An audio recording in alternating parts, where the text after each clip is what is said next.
All right, folks, we call the meeting to order. It is 6:32. All right. I know we're missing the Board of Ed members because of the conflict with the Board of Ed meeting tonight. So, I had heard, I know I had tried to set the schedules to avoid those, but I guess we missed this one. So, Spring break last week. yeah, that's why.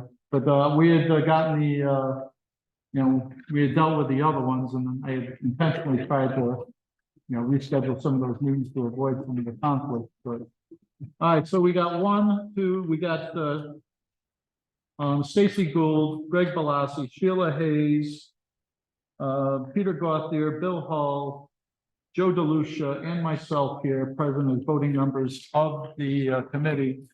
That will give us a quorum. 1, 2, 3, 4, 5, 6, 7. Yeah.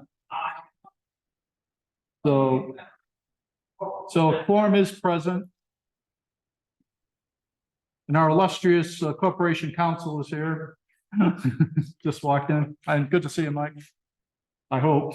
I mean, be seen, viewed. Yeah, that's it. So, I don't see anybody here from the public. So I guess we can go by, and we can skip the whole public comment thing. Go right to CSG. Mike, you're gonna ask you to speak up because you're, in no man's land out there. Not a problem. So, you guys have a packet in front of you. It's a little expanded this month because there's monthly project updates for the two new projects that we're looking at the grant application for, Focus and Moriarty. So the first project in the packet is the Greenville project.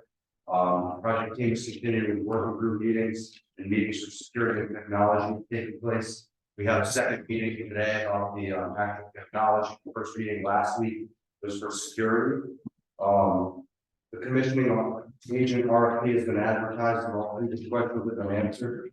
Responses to the solicitation were due today. We received one response to the solicitation. When Bob releases that solicitation, I will send copies of it out to the committee.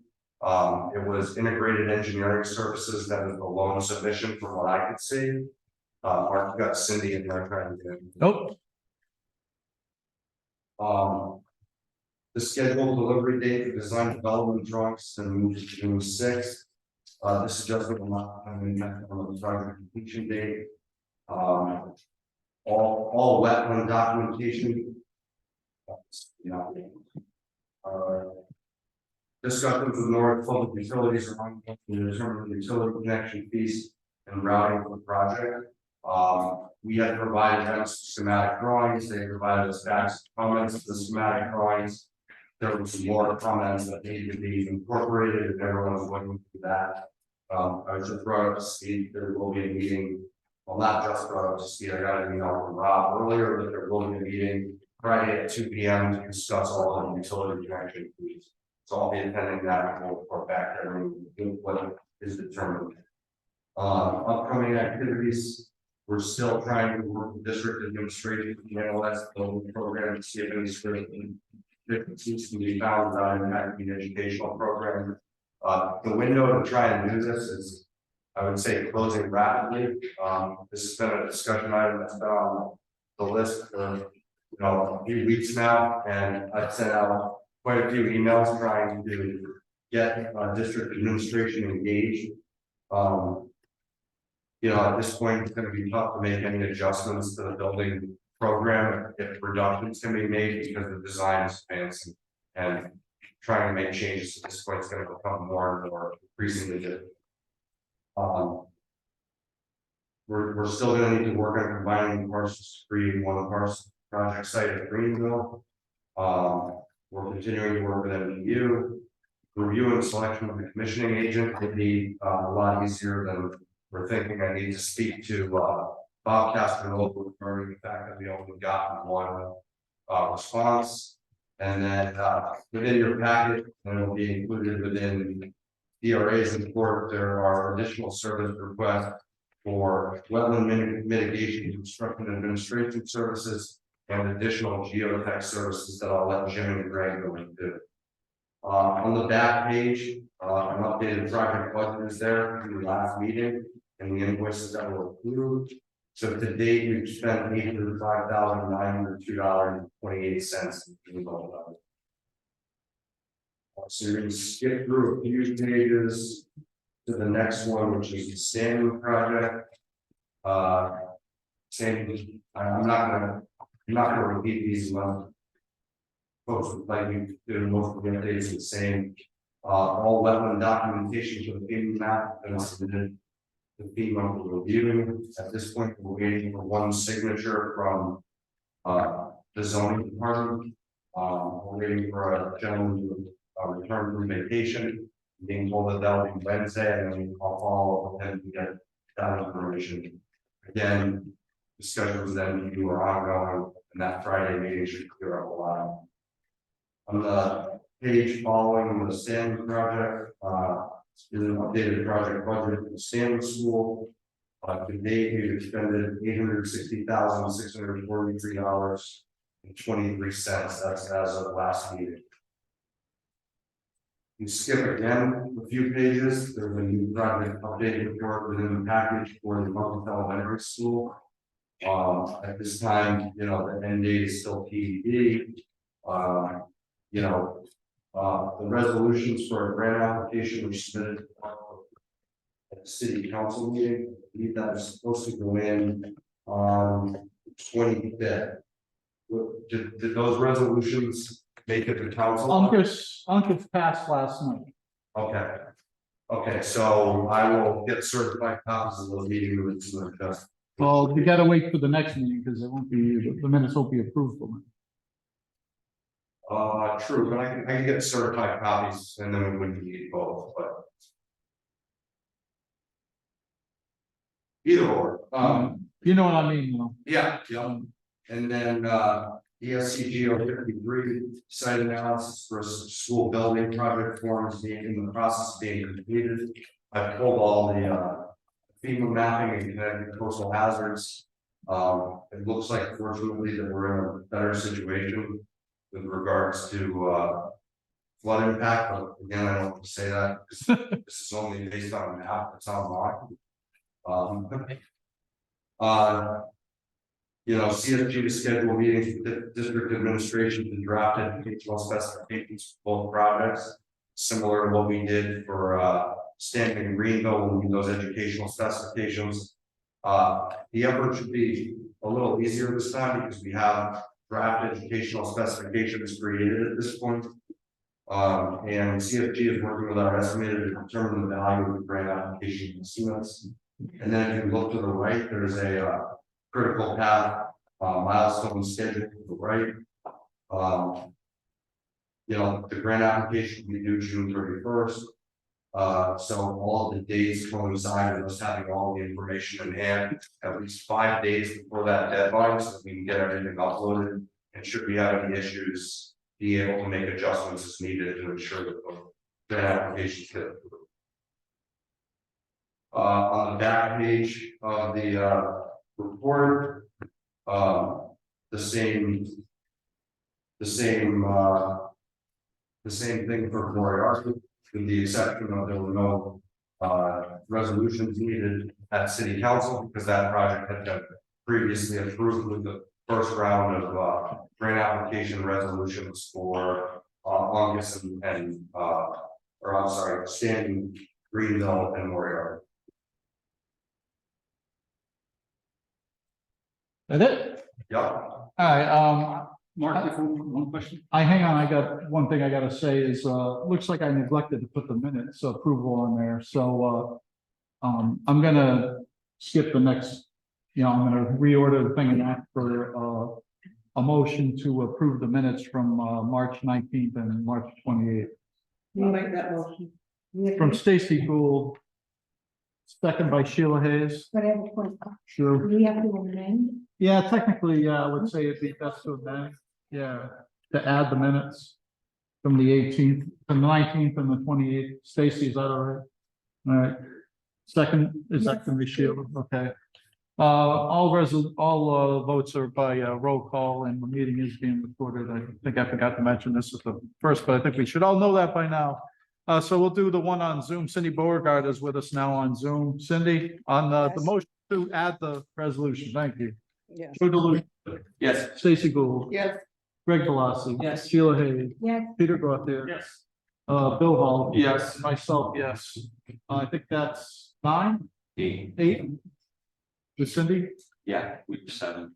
Okay, all right, you're right. 8. And Greg Carabin. Okay.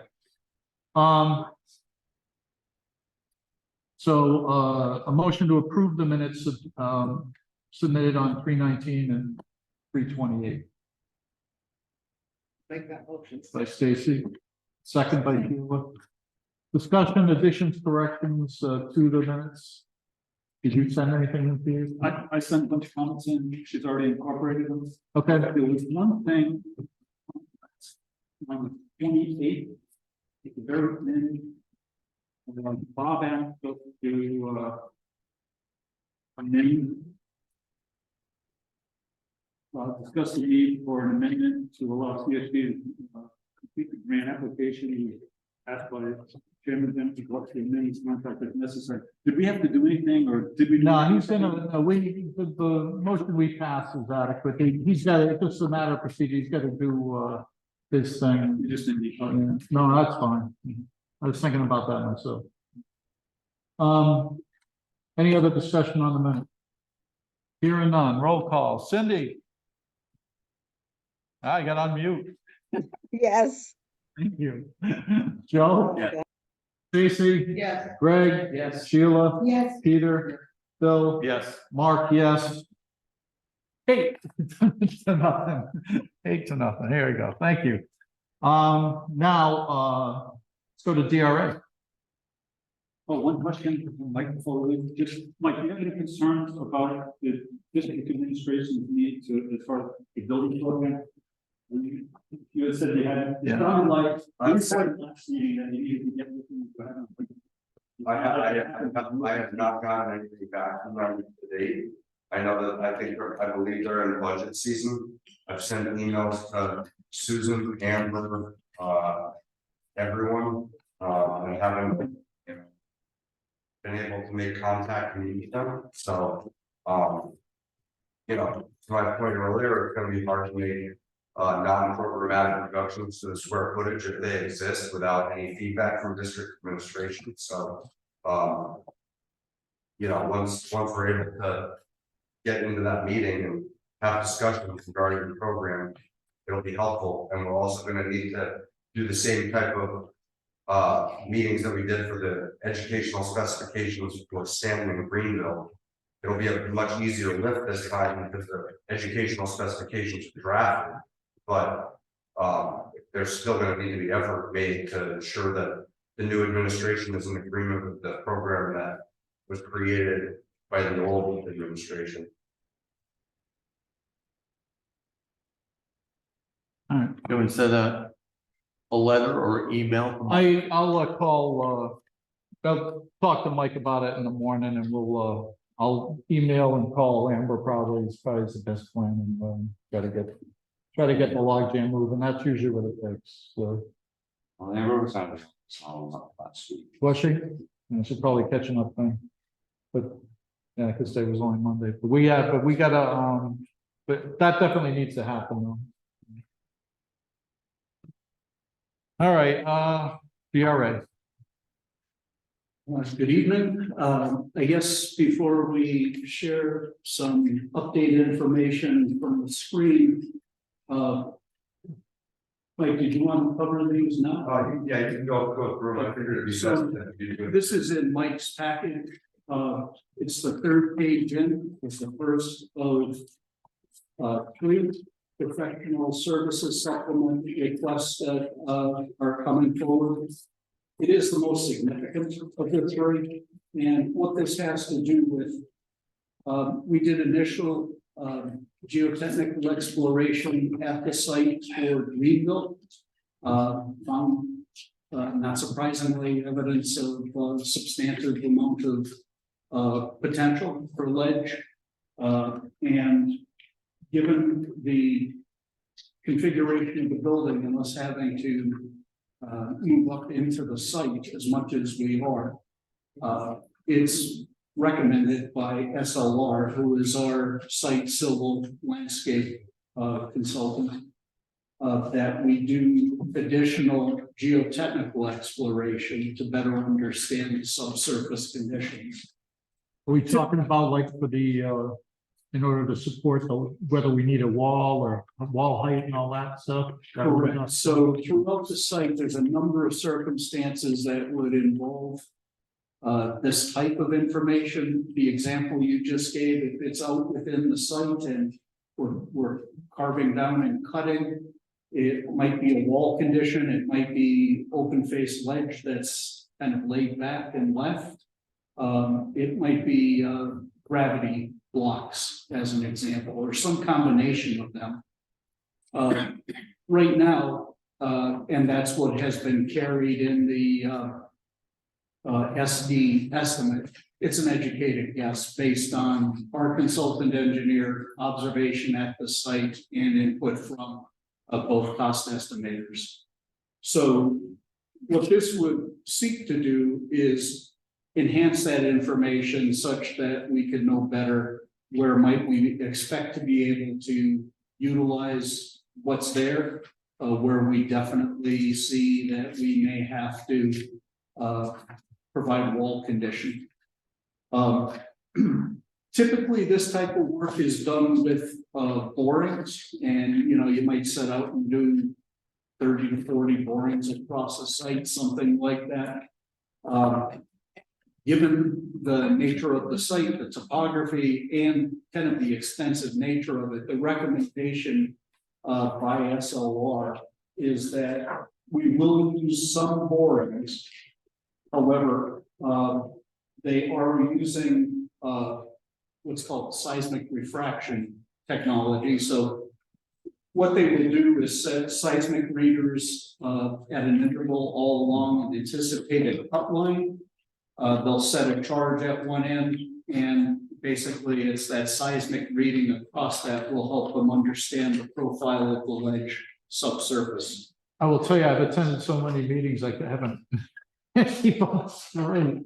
I know this is something that I knew about that was coming, but I can't remember which time we discussed this. So I don't know. We talked about it last meeting. We talked about it a little bit, but we didn't have numbers. Your meeting, Right. that's Oh, yeah, right. being engaged in something completely fine. Yeah, no, I knew there was something like this was coming. you Yeah. know.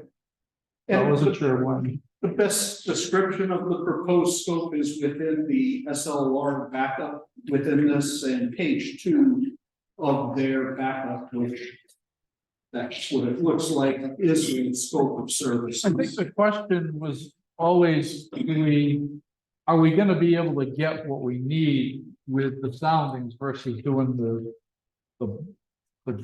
chorus and numbers? Yep, so, I've asked that question of them in a number of meetings, they're indicating that they're recommending both, basically. The boring specifically at the footprint of the building, where it's all critical, but it's most critical when it's under a foundation. They need to understand it. Throughout the site, they feel the advantage of the seismic reading is you get more points of information. With a boring, you might get one every couple hundred feet. With this, it's about every 5 to 10 feet in interval. Yeah. It gives them a better opportunity to file them, because rock tends to move in elevation and can be pretty dramatic. Thank you, glaciers of the last ice age. Yeah. All focused here in Norwich. Yeah, it seems like at least in this project. There's a reason why some property in the city is not developed. So, Yeah. all right, There really isn't an option, other than doing more boring versus doing. I think the recommendation set forward is the recommendation of the engineering team. That said, in terms of choices, I mean, it's recommended because it's felt it's prudent to have the additional information. It comes at a price tag, and so the question is, you know, in terms of risk. I could imagine a committee might say, we'll just run, you know, and you start, and then I think I'd ask Chip to speak up and talk about that, because when you leave it to just pure speculation, it's difficult for people to price, and when it's difficult for people to price, numbers tend to elevate. Especially in some of the depths that we have, or in areas where we have 30-foot cuts. As that road is coming in, so that. There's some borings there right now, but between two borings, we're seeing ledge and we're seeing solid rock. So when we sit down with the engineers and we're going through the reconciliation process, sit down, tried to draw out what we think we're gonna have ledge and where we don't. So inside our SD estimate, we took kind of a percentage of those areas. Again, it's a guess right now. So average depth before you hit something solid, what do you, Well, the average depth before we hit something solid is not very, yeah, you know, that's the thing, but, so we got a chance of not being too badly abused here. Maybe, at least not as abused as we could be. yeah, and I think a lot of it is right where the 3-story section of the building is to the upper level where the gym is. You know, there's a huge cliff right there, not sure there, and then the road coming in off of Boswell Street. Yeah. That's a huge cut. Yeah. Going through that area, and it's a pretty narrow pass also. So I think those are the things that until we have a little bit more information to be able to give a more accurate price that we can share with our civil contractors to be able to understand what's going on, plus the structural engineers to understand what kind of walls will really be required in those areas. Thank you, Jim. All right. Is- Any other questions, Sheila? I do, and so, this difference between running into ledge and silicone. The fracture nature of it and the structural integrity of the wall.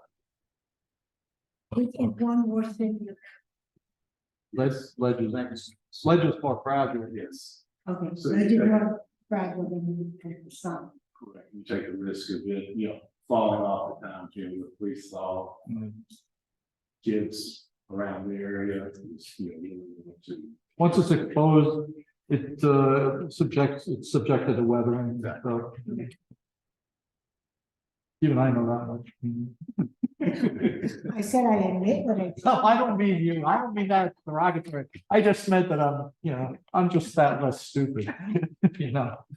But anyway, I'm no geologist. So all right. So I guess the request is for the committee to authorize the expenditure. Correct. The total amount of the PSS is $172,247. That's found on page 3. Next report, counting all phasing data. All right. Well, could I get a motion to do that? And we'll have a discussion on it. Sheila Hayes, could I get a second? Second by Bill Hall. All right, discussion. Anyone? Stacy. I know this is gonna sound absolutely crazy. Should we abandon this site and now look at another location? I mean, we've spent $1 million, we're gonna spend $1 million and I will tell you the thought crossed my mind. get veterans. Well, veterans is not a good, veterans is not a good site, you know. There's definitely not enough room for veterans. That's 14 acres. yeah, but it's not, it has the same topographical issues as Greenville. And what about the closed nursing home? St. Christopher's, How big's that property? I don't know. And I'll look it up, but while everybody else is discussing this crazy idea. Well, I mean, I wouldn't call it crazy, but I mean, we're at, we would have to go back and start from I scratch, understand, but you know. we have no idea what they're gonna find. Well, Under at the that, I ground. think at that point, I agree with that aspect, because we don't know. But, until we find out, you know,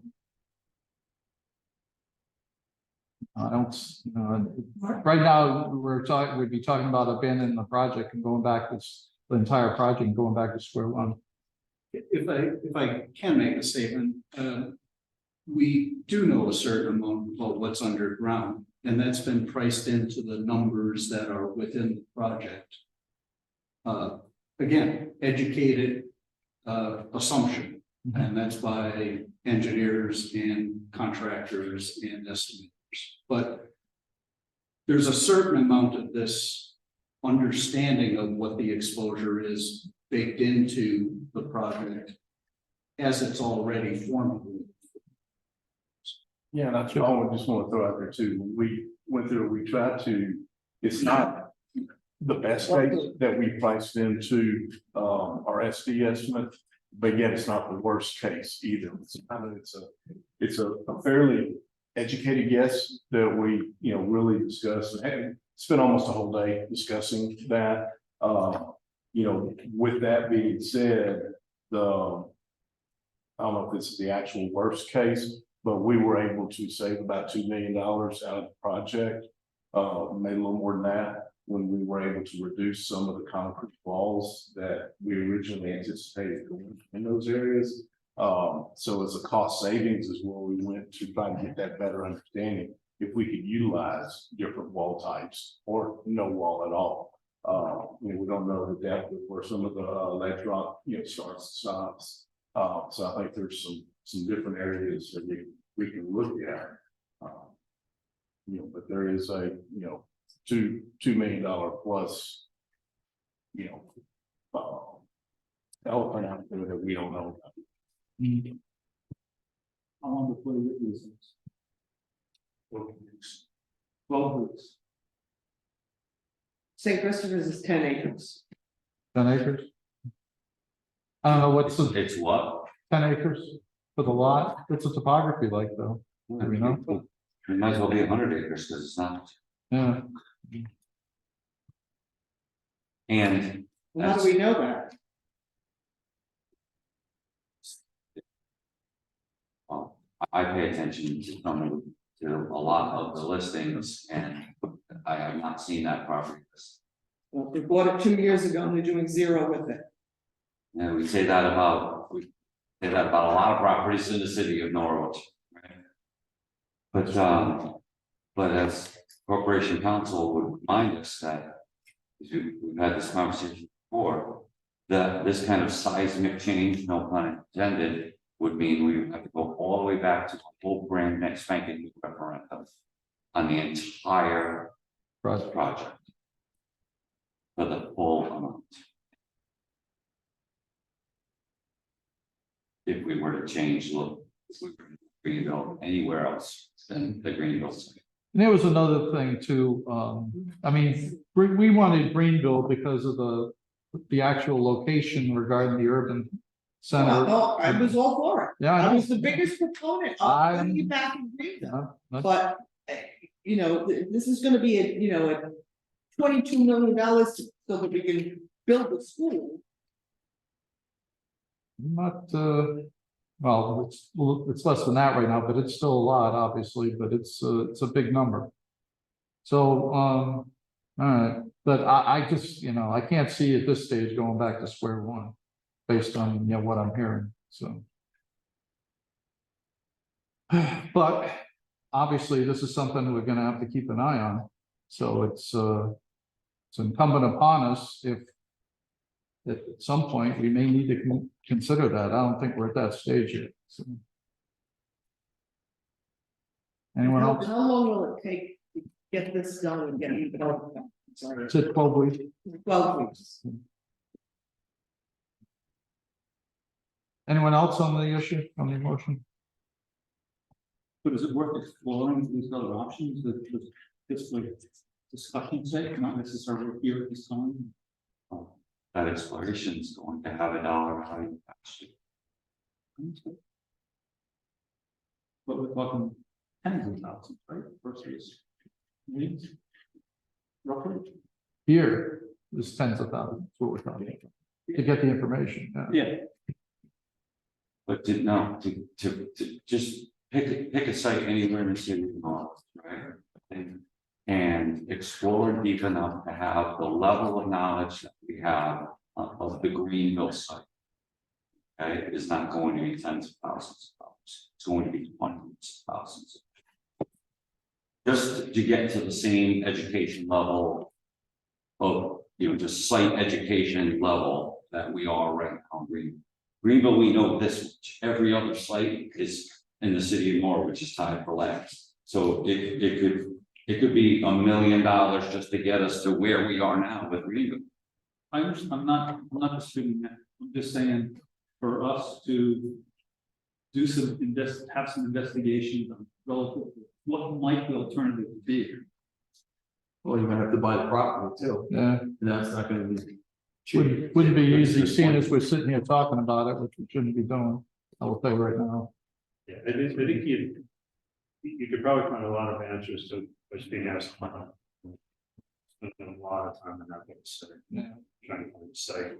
So I think really what you're looking at here is do you invest $170,000 to get more information with the hope of more accurately bidding it? Or do you move that $170,000 into contingency and take a flyer based on the information? And so from the professional side of the table, we're saying, get more, Yeah, I fully endorse the $172,000 going off and do it at home. right?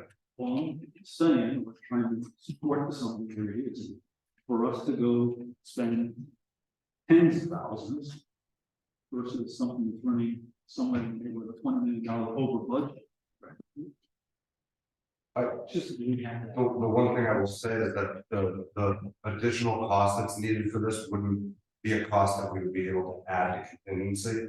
This is a cost outside of the architect's basic scope of work, so it's purely an addition. It's not something that if we were to not do this, we could just add money to contingency arbitrarily. It would be an additional cost for our services.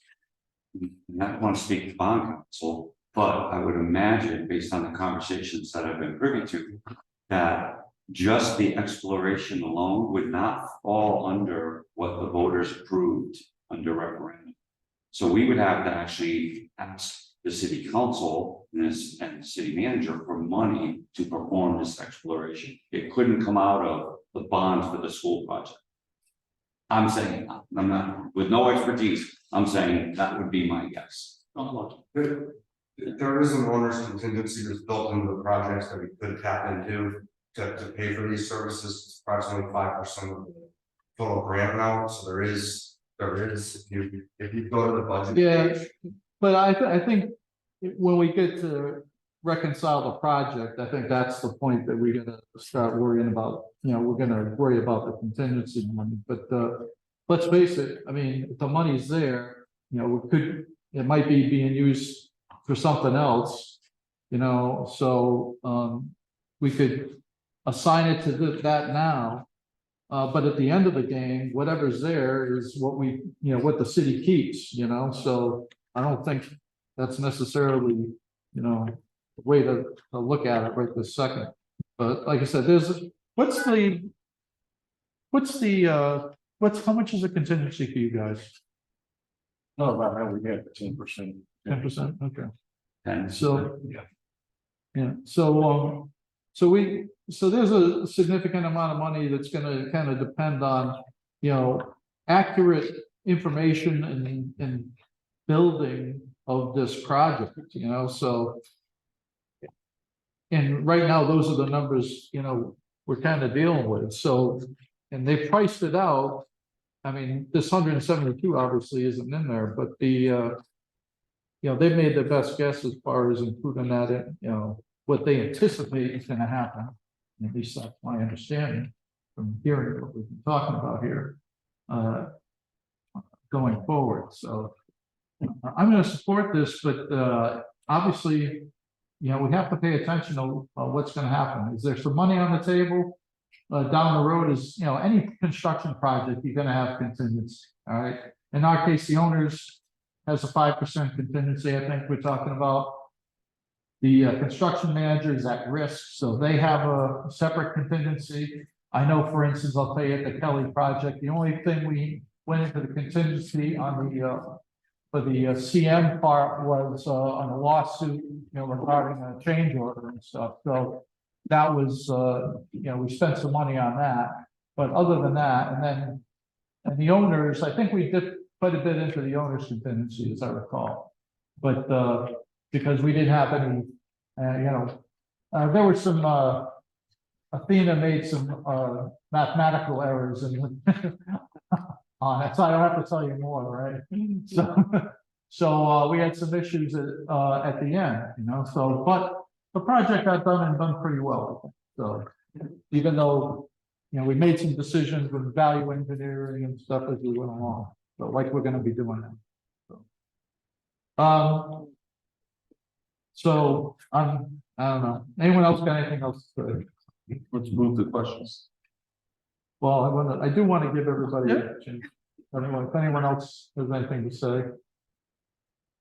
Hearing none, vote on the motion to, So can we make, so I took for what you said that we shouldn't have discussing this as a discussion item. no, the issue is other properties shouldn't be discussed. Okay. So that would be, under a different venue. So on the motion to authorize the $172,247 for SLR, right? It's SLR. All right, Cindy, what say you? Yes. Joe DeLucia. Yes. Stacy. Yes. Greg. Yes. Sheila. Yeah. Look at who's sitting there. Peter. Yes. Bill. Yes. Myself, yes. 8-0. Not without reservations, I will say. I would agree with you, Steve. All right, Understood. yeah. There are two others within the packet. The next is what's labeled in the upper right-hand corner as G003, and the page looks like this in your packet. Put my glasses back. And what this entails is development of wetlands mitigation plans. And this is part of SLR's services for, and I must say, SLR in this project is covering site, civil, traffic. They're kind of covering a broad brush of different disciplines, so that is part of the reason why you're hearing their name, and particularly at this juncture, we're thinking about early investigation. They used to do enrollment stuff too, right? They did, But now they got out of that business. they have, their enrollment guy is elsewhere. So this is in the amount of $8,625. And on page 1 of SLR's backup, they do have a scope of professional services in terms of identifying the various services. So site visit to determine wetland mitigation locations, preparation of grading, planting and mitigation notes, and drafting of a mitigation plan. That's their scopes of work. This type of information will be necessary as you proceed through planning and zoning considerations for this. So, Was there an allowance on this? allowance, like, There are allowances that can be utilized for this. I have to go through them all. Him and his team to understand where they all sit. There could be. I mean, this is for construction administration, Jim, or is this? this is wetlands, the Construction administration or? no, it's development of a mitigation plan. For use with the submission of the project. So they did an initial wetlands study as part of the base scope of work. They found the constraints and limits of where the wetlands exist. Now they know that they will have to develop a mitigation plan as part of the submission. They received.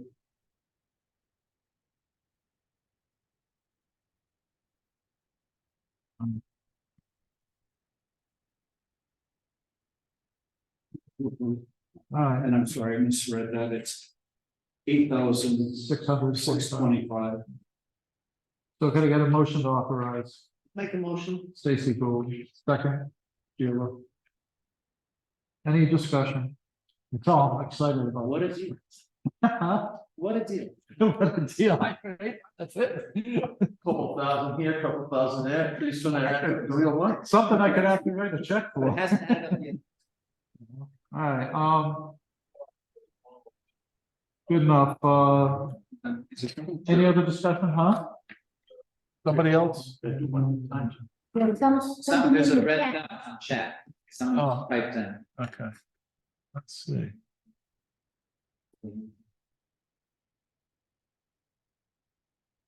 I hit the wrong thing. Oh, it's Peter Nystrom. Looking for a statement from my school construction vacancy, new class and standing grade with school. I don't know, wait, you're talking about for a statement, so I'm not. No, he's saying that Mike, the bond council wants an updated cost estimates for Stanton and. We sent stuff into Josh. Those were provided. Yeah, Down. we already sent that. Now stuff. updated the cost estimates to reflect the value engineering that's approved, and those were sent into Josh later last week. Wait, the bond council is asking for. those. They can get them from Josh. But they were coming to Josh, right? Okay. Yeah. I think Josh would be the one. Okay, I will take care of that. All right. All right, so any other discussion on the 8625? Hearing none. Cindy, Yes. Joe DeLucia, Yes. Sheila, no, I mean Stacy, I'm all right. Yes. Yes. Greg, Yes. Sheila, yeah, I'm losing it. Peter, Yes. Bill, Yes. myself, yeah. All right, next one, Jim. The last of these in the packet, it is identical to what you just reviewed. This is for the Stanton School. It's labeled as S-004 in the upper right hand corner. And it appears just as the other one, just with the, Same number, yes, same. 8625. Motion authorized. So moved. By Bill Hall, second by Sheila Hayes. Discussion on the motion. What a deal. Agreed. All right, hearing no other. Cindy Beauregard, Yes. Yes. thank you. Joe, Yes.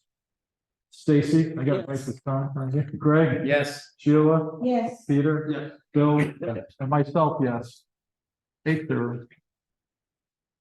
Thank you. Regular report now? Yeah, so up there, if you go to the next one, it's just focusing on the schematic design cost management. I know at the last meeting, Greg presented that and this committee authorized it. The next slide is just a screen capture of one of the two. This is Stanton, so put into the categories in the colorful columns there, the green, the orange, and the blue and the yellow. Items that in green that we're actively working on, items in the orange which were rejected, items in the blue which we're working on, trying to gather additional information than the last possible alternatives. So if you go to the next slide, in terms of samples of these cost management efforts, the window systems. Basically, what's shown in the upper image is the configuration of the window system as it was presented in the schematic design package. The goal was to eliminate any operable windows, go to all fixed windows throughout the building, reduce the amount of glazing by 20%, standardize the window systems. And you can see we're just taking this as a sample of a bay and a similar bay, not in the same location, but the amount of glazing is reduced. We're at about that 20% reduction level, no operable windows. And we are getting this to a point where there's one or two of those as a standard element. So it'll be much more of a systematized approach. We still think it gives the same kind of playful feel to the elevation and does it from an educational standpoint of getting the windowsills where necessary. So that was one example. If you go to the next slide, the next was to relocate the platform from the to the gymnasium from the cafeteria. This wasn't in the cost management, but if you go to the next slide, this was what was in the SD document. So this is the cafeteria. It's a physical platform, an opening, a ramping to it, and a set of stairs. As we discussed this with administration and in the working group meetings, and the other issue is 400 square feet was allotted for the entirety of it, asking for 50 students to be seated on it with music stands. We would not be able to get to that with this. So it was a challenge to kind of meet the programmatic desire. If you go to the next slide, I'm just capturing one of the sketches, but we looked at an idea of a demountable platform with a access ramp, identifying storage so that it can be broken down and taken to that, so that it would be full gym use. But what administration really liked about this idea was with the bleachers and all the seating in front of it, they could get to their full school assembly kind of targets, which was something that they were very keen on. We did have discussion with maintenance because anything that's movable or operable means somebody has to actually do the effort of getting it out there. But we've used these systems in other schools, and there are some good, they're basically like tabletops, but at a lower level that open up and then nest together and clamp. It also gives you the opportunity where this could be taken in part down to the cafeteria if it was desired to be used there. Excuse me. So we see that as a likely cost savings, just reducing the amount of construction within the building. So there wouldn't be anything in the cafeteria.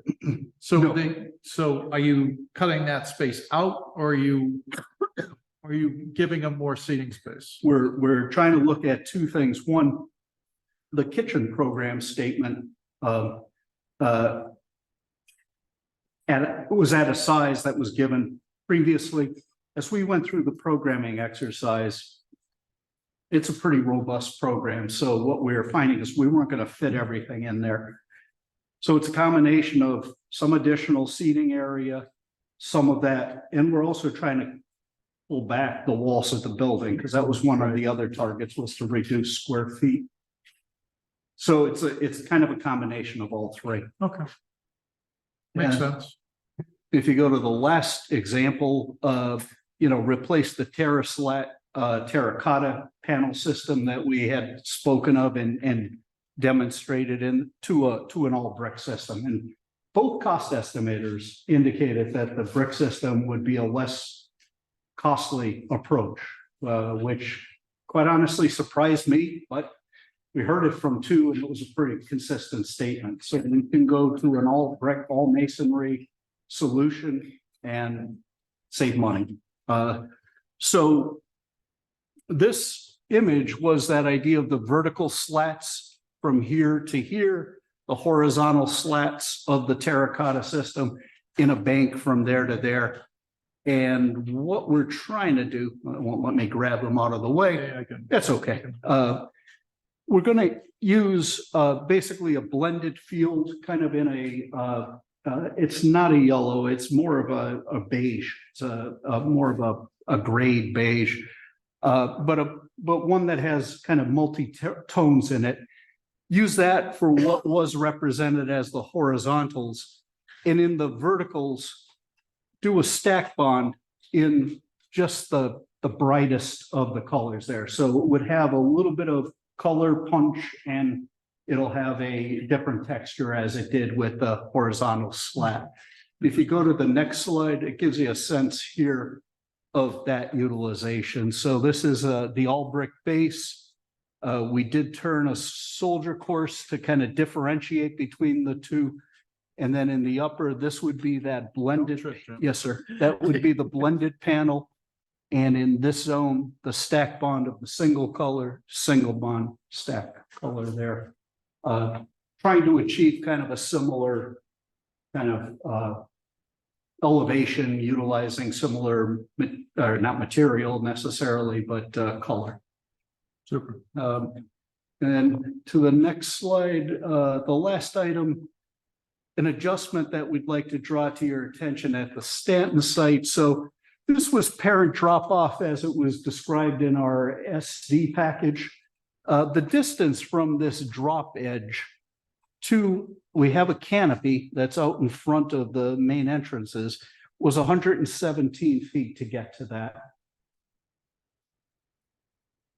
If you go to the next slide, an improvement we feel by reshaping the bus drop off, and this does meet all of the auto turn kind of configuration. So emergency vehicles, buses easily can make these turns.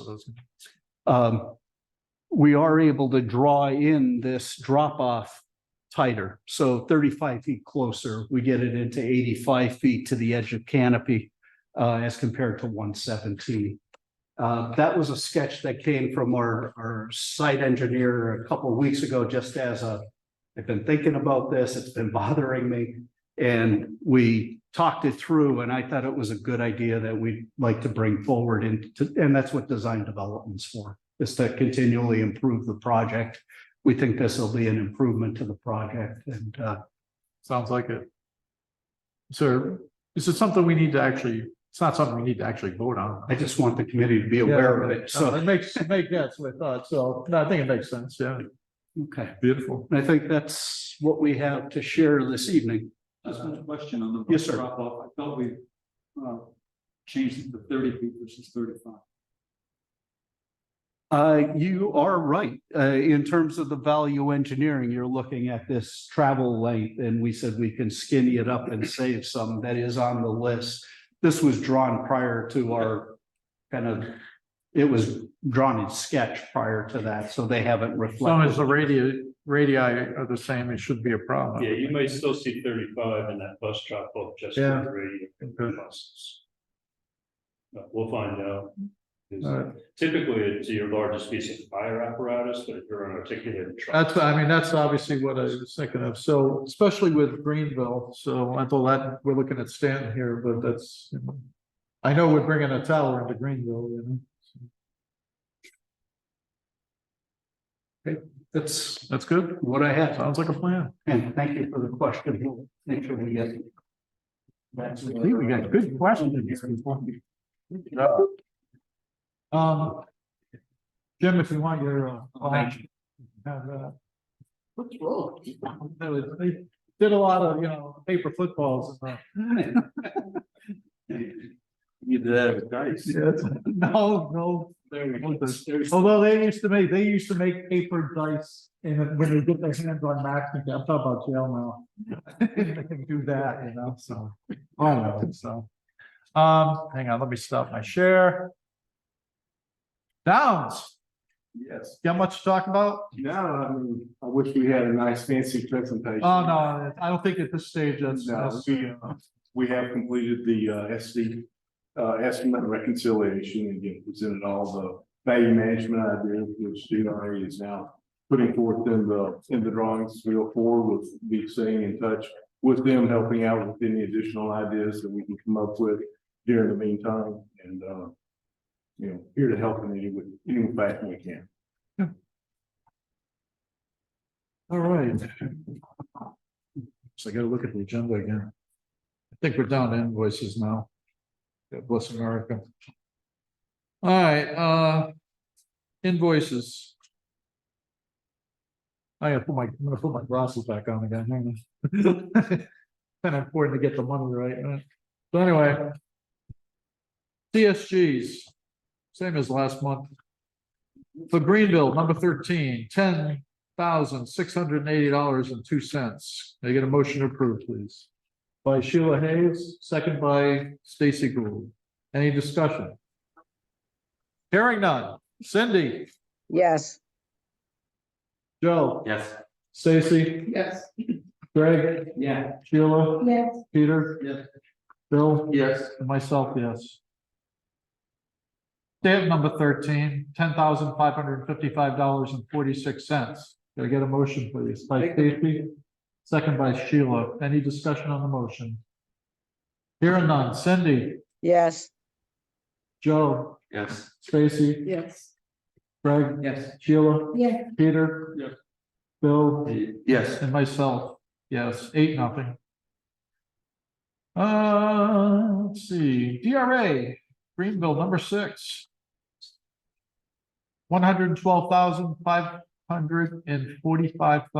$112,545.20. Let's not make it too bad here. So again, $112,545.20 Make that motion. by Stacy, second by Sheila. Any discussion? Hearing none. Cindy, yes, Joe, Yes. Stacy, Yes. Greg, Yes. Sheila, yes, Peter, Bill, Yes. me, yes, 8-0. DRA, stamp number 6, $123,568.00. Nice even number. I'll make the motion that we pay. By Sheila, by Stacy, I'm doing. Shut me off. I gotta stop coming to these things over. Sheila. On a recorded meeting. Good job, Mark. So anyway, second by Sheila. Any discussion on the motion?